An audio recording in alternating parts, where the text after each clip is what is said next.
Hi there!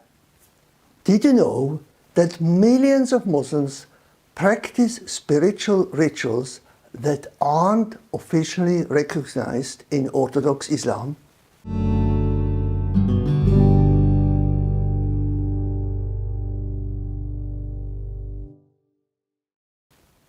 Welcome back to this channel. Today we are diving into the fascinating world of popular Islam. Popular Islam represents a rich and complex landscape from mystical Sufi practices to everyday superstitions. Stick around as we explore. You won't believe what we found. What exactly is popular Islam? And we will discuss the 5 phases of Islam that shape Muslim beliefs and practices. And also, why these differences matter in understanding Islam today. And don't forget, if you want to go deeper, check out my book, Ask Your Muslim Friend, where I cover this in section 1.6.13. The link is in the description below. Let's get started. Popular Islam, also known as folk Islam, can be thought of as the everyday Islam many Muslims practice, like carrying a lucky charm or visiting a saint's shrine beyond the teaching of Orthodox doctrine.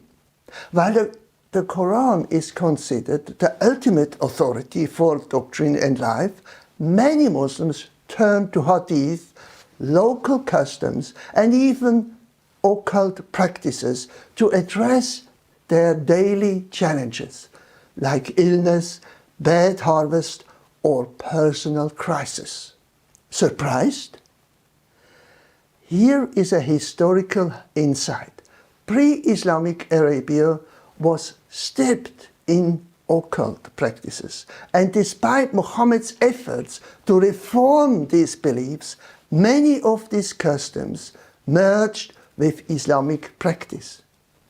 Popular Islam often focuses on practical, immediate needs through superstition, which means belief in the evil eye and protective amulets.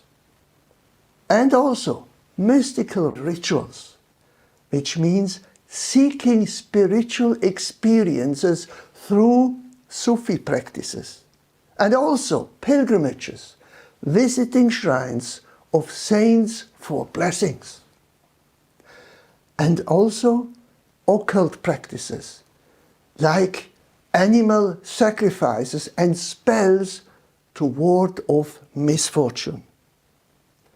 This blending of beliefs creates tension with Orthodox Islam, which views these practices as deviations.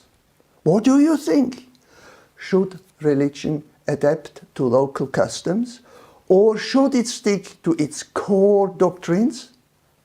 Let me know in the comments. To better understand how Muslims practice their faith, I have developed a chart highlighting 5 key expressions of Islam. Imagine it as a map that helps us navigate the diverse ways people live out their faith, a tool to make sense of the complexity. Each phase represents a different way of living out Islamic belief. First, the original Islam. This form of Islam was practiced by Muhammad and his companions during his life. It evolved through 2 distinct phases, namely first the peaceful preacher in Mecca, and then secondly the second time period of his life, the militant leader in Medina. This contrast raises the ongoing debate: which phase represents true Islam? And also the Orthodox Islam, Sunni Islam.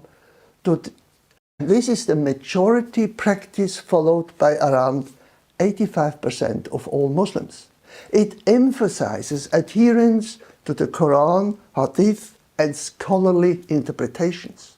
However, Sunni Islam is not monolithic and varies across regions. Thirdly, the sectarian Islam. Over time, Islam splintered into various sects due to disagreement over leadership, doctrine, and Sharia implementation. Examples include Shia Islam, the Druze, Ahmadiyya, and many other sects. Fourthly, the mystical Islam, the so-called Sufism. Sufis seek direct personal experiences with the divine, often through meditation, chanting, and rituals. Despite contradiction with Orthodox Islam, Sufism remains popular for its spiritual depth. The fifth phase I call radical Islam or Islamism. Islamists seek to return to the practices of early Medina, often advocating strict Sharia implementation. While not representative of mainstream Islam, these groups receive disproportionate media attention. Questions for you: which of these 5 phases surprised you the most? Drop your thoughts below. Let me share a story from a conversation I had with a Muslim friend who attends a Sunni mosque. As I spoke, I noticed a mix of curiosity and caution in his voice, a glimpse into the internal tension he experiences every day. He told me that while he respects orthodox teachings, he feels spiritually disconnected.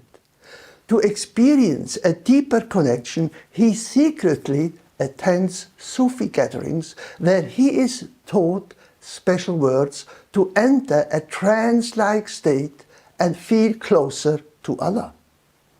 However, his concern is that his Sunni imam would disapprove if he found out.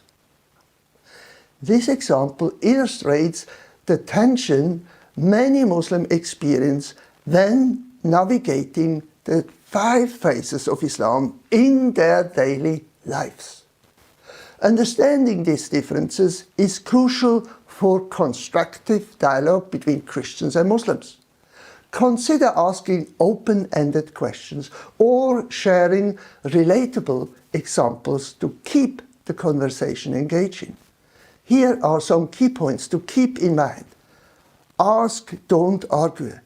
Genuine curiosity fosters meaningful conversations. Listen with empathy. Recognize the spiritual struggles your Muslim friends may face. Share biblical insights with respect. Focus on values like love, peace, and hope. Popular Islam isn't a monolithic entity, but a dynamic, diverse expression of faith shaped by history, culture, and spiritual needs. Now it's your turn. What are your thoughts on these 5 phases of Islam? Do you think mystical practices enhance or distort religious faith? How can Christians and Muslims engage in constructive dialogue about these practices? Drop your answers below. If you enjoyed this video, like it, comment and subscribe for more content on religion, history and culture. And don't forget, my book, Ask Your Muslim Friend, covers this topic in more detail. Grab your free copy from the website. Thanks for watching. Until next time, take care and God bless.